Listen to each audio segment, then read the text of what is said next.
Rahman Rahim. Nahmadu wa nasalli ala Rasulil Kareem. Assalamu alaikum. Very warm welcome to the Ministry of Foreign Affairs. Pakistan is deeply concerned at the unwarranted aggression by the Afghan Taliban, Fitna al Kharij, Fitna al Hindustan, along the Pakistan Afghanistan border on the nights of 11th, 12th, and then 14th, 15th October 2025. Such unprovoked actions aimed at destabilizing the Pakistan Afghanistan border belied the overall spirit of peaceful neighborhood and cooperative relations between the two neighboring countries. Pakistan, exercising its right of self defense, not only effectively repulsed the assaults all along the border, but also inflicted heavy losses on Taliban forces and affiliated terrorist groups operating from the Afghan soil in terms of men, material, and infrastructure. These infrastructures were used to plan and facilitate terrorist attacks against Pakistan. Our targeted and precise defensive response was not targeted towards the Afghan civilian population. Unlike Taliban forces, we exercise extreme caution in our defensive responses to avoid loss of civilian lives. At the Taliban regime's request and with mutual consent, the government of Pakistan and the Afghan Taliban regime decided to implement a temporary ceasefire which became effective 6 p.m. on 15th October 2025 and will span for 48 hours.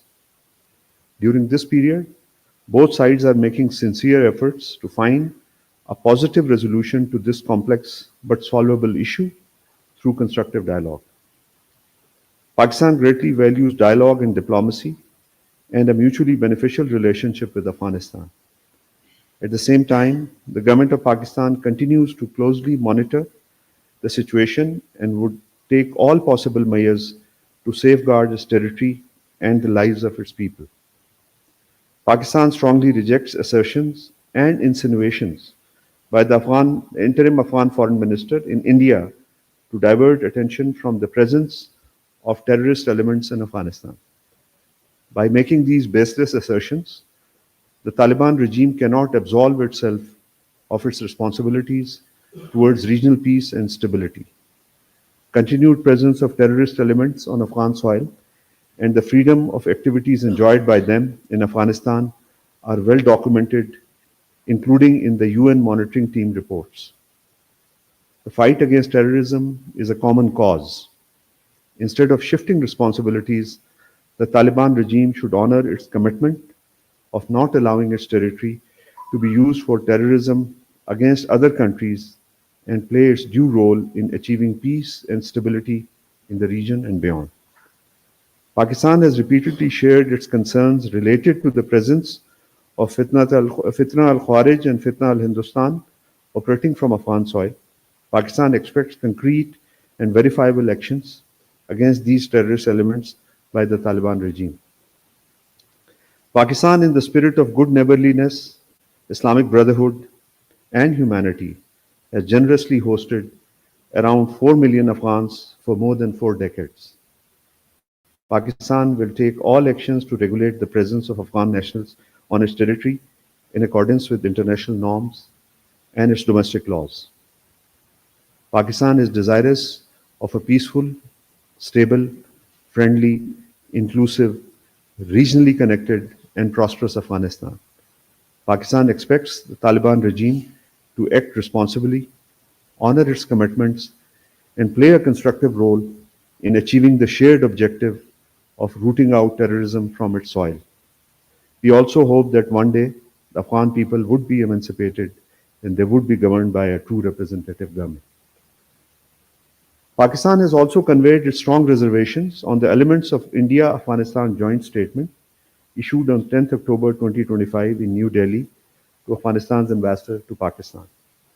The reference to Jammu and Kashmir as part of India was in clear violation of the relevant UN Security Council resolutions and the legal status of Jammu and Kashmir. It was highly insensitive to the sacrifices and sentiments of the people of Indian illegally occupied Jammu and Kashmir in their just struggle for their right to self-determination.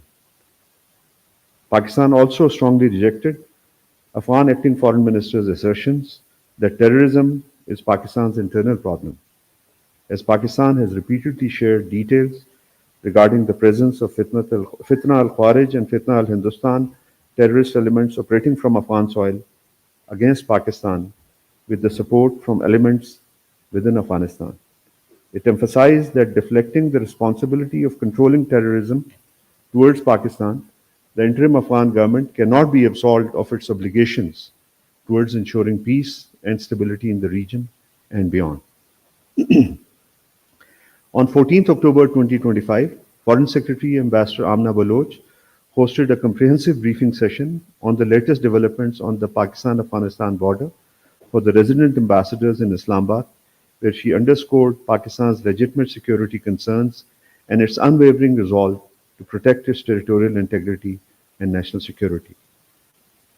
On the recent statements made by the spokesperson of Taliban regime on Pakistan's internal affairs, Pakistan strongly encourages the Afghan spokesman to prioritize issues pertinent to Afghanistan and refrain from commenting on matters outside their jurisdiction. The principle of non-interference in matters of other countries should be adhered to as per international diplomatic norms. Pakistan does not require outside advice on its internal matters. We also expect the Taliban regime to abide by its obligations and promises made to the international community during Doha process. At the joint invitation of Egypt's President Abdel Fattah al-Sisi and US President Donald Trump, Prime Minister Mohammad Shahbaz Sharif undertook an important diplomatic visit to Sharm el-Sheikh from 13th to 14th October 2025. The Prime Minister, along with Deputy Prime Minister and Foreign Minister, as well as senior cabinet members, participated in the high-level multilateral initiative aimed at addressing the grave humanitarian and security crisis in Gaza. Pakistan's active role in peace diplomacy has reinforced Pakistan's position as a responsible regional actor committed to global peace and justice. Pakistan's contributions and constructive role in shaping the peace process is widely acknowledged. It has strengthened Pakistan's image as a leading Muslim country for regional security and cooperation. Around 30 leaders, including UK Prime Minister, German Chancellor, President Erdogan of Turkey, Amir of Qatar, President of Indonesia, Canadian Prime Minister, and several other leaders from Muslim and European countries attended the summit in Sharm el-Sheikh. The event included a quadrilateral ceremony for signing of the documents by US, Egypt, Qatar, and Turkey as guarantors of the peace deal. According to the official schedule of the summit, only President Trump and President Sisi were scheduled to make statements after the signing ceremony. Breaking with the agenda, President Trump invited Prime Minister to speak. In his brief remarks, Prime Minister thanked President Trump for providing exemplary leadership in bringing peace to many regions, particularly to Gaza. He also highlighted and thanked President Trump for stopping conflict between India and Pakistan. On the sidelines of the summit, Prime Minister held meetings with the presidents of Palestine, Mahmoud Abbas, and King of Bahrain, Sheikh Hamad bin Isa Al Khalifa, the President of the United States, Donald Trump, President of Azerbaijan, Ilham Aliyev, and Prime Minister of Armenia, Nikol Pashinyan. The Deputy Prime Minister, Foreign Minister, Senator Mohammad Ishaq Dar, also held meetings with counterparts from countries that participated in the summit. The Deputy Prime Minister, Foreign Minister, met the Foreign Minister of Egypt, President of Palestine, Secretary of State of the United States, Foreign Minister of Turkey. The Deputy Prime Minister, Foreign Minister also accompanied the Prime Minister for a meeting with His Majesty King Abdullah II of Jordan on the sidelines of the summit. On his way back from Egypt, the Prime Minister stated that the reason Pakistan was so deeply involved in Gaza Peace Summit was because the most important priority for Pakistan was the immediate cessation of the genocidal campaign imposed on the people of Gaza.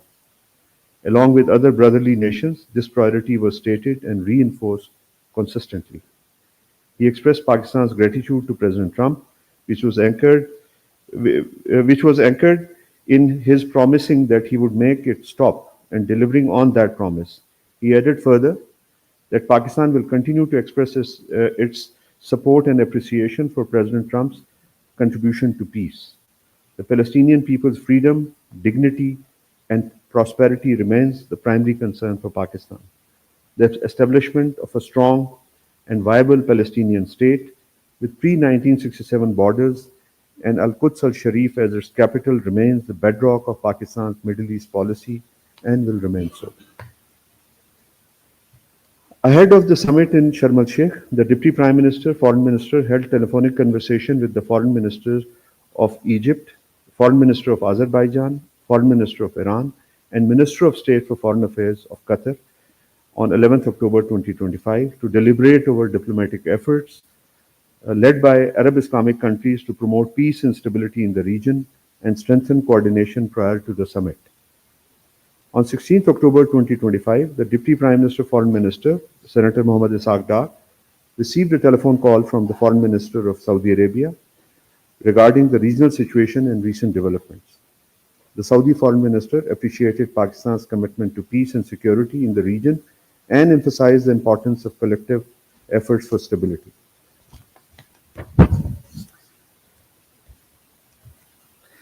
On 14th October 2025, the United Nations General Assembly elected Pakistan for a 3-year term on the United Nations Human Rights Council, commencing 1st January 2026. Pakistan secured its seat with a resounding majority of 178 votes. This election to the Council marks the 6th time Pakistan has been chosen for this role since the Human Rights Council's establishment in 2006. This recurring recognition underscores international community's trust in Pakistan's commitment to defending, promoting, and protecting human rights both domestically and globally, as well as its contribution to strengthening the international human rights system. Additionally, it highlights Pakistan's proven track record and persistent efforts as a consensus builder within the Human Rights Council. During its forthcoming term as a member of the Human Rights Council, Pakistan will actively engage with the broader UN membership and civil society to advance all facets of human rights. This includes civil, political, economic, social, and cultural rights, alongside the right to development. Pakistan will also lend its full support to Human Rights Council's mandate and reiterates its commitment to work with the international community on the basis of truce, tolerance, respect, universality, consensus building, and engagement. HRC is the platform for addressing human rights violations worldwide, including those in territories under foreign and illegal occupation. In accordance with the Council's mandate, Pakistan will continue to draw attention to the grave human rights violations by the Indian occupation forces in the Indian illegally occupied Jammu and Kashmir. Pakistan will similarly highlight the human rights violations in the occupied Palestinian territory. The Human Rights Council, an intergovernmental body based in Geneva within the United Nations system, is responsible for promoting and protecting human rights globally. Comprising 47 member states, the HRC addresses thematic human rights issues and specific situations requiring urgent attention. The Deputy Prime Minister, Foreign Minister, Senator Mohammad Ishaq Dar, received a telephone call today from the European Union High Representative, Vice President Kaja Kallas. They appreciated the frequent high-level exchanges and the positive momentum in Pakistan-EU relations. Both look forward to continued engagement in the bilateral and multilateral context, including during the upcoming Pakistan-EU strategic dialogue in Brussels in November. They also exchange views on recent regional and global developments. Before I finish my opening statement, I also want to convey to you this is my last press briefing, and Foreign Ministry has already appointed Ambassador Tahir Andarabi, an ambassador with a long